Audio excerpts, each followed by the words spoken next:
the images in the exhibition are linked to a much larger project which I worked on for my honours project. They're both studio portraits of Polish ladies who suffered exile during World War II as children.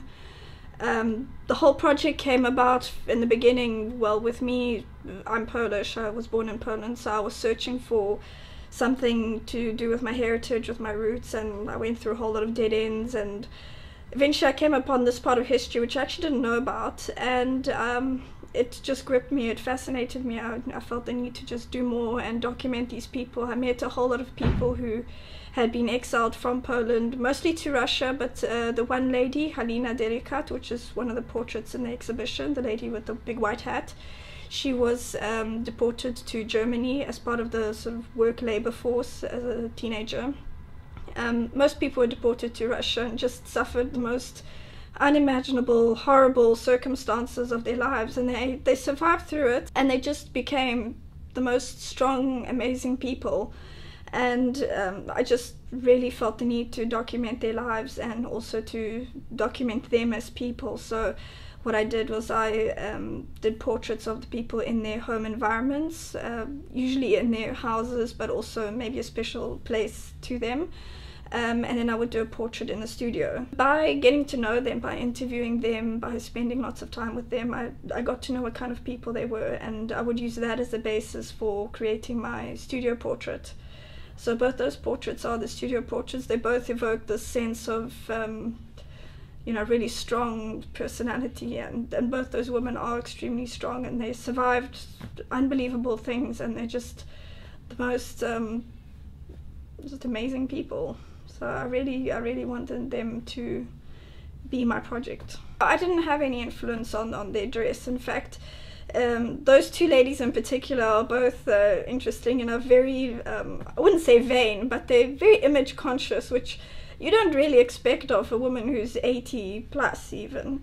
And I found that also amazing because they've got such a sense of you know, looking good and looking respectable at their age, and that's how they dress. They wanted their portraits to be something they can be proud of, and I certainly wanted to evoke that in the portrait.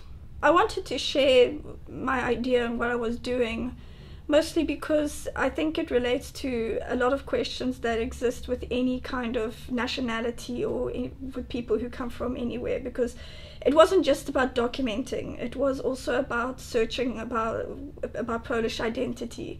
What is it to be Polish?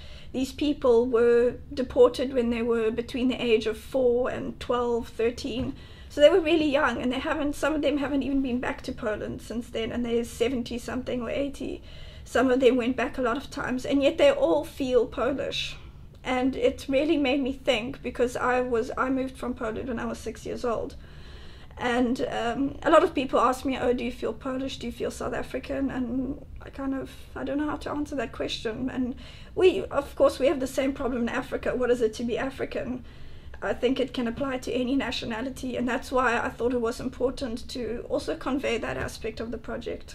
These two pieces form part of a large body of work which encompasses interviews and photographs of 15 people, all Polish of course. So there would be a studio portrait, an environmental portrait or home portrait of each person, as well as photographs of items that are special to them, which are then compiled into a book.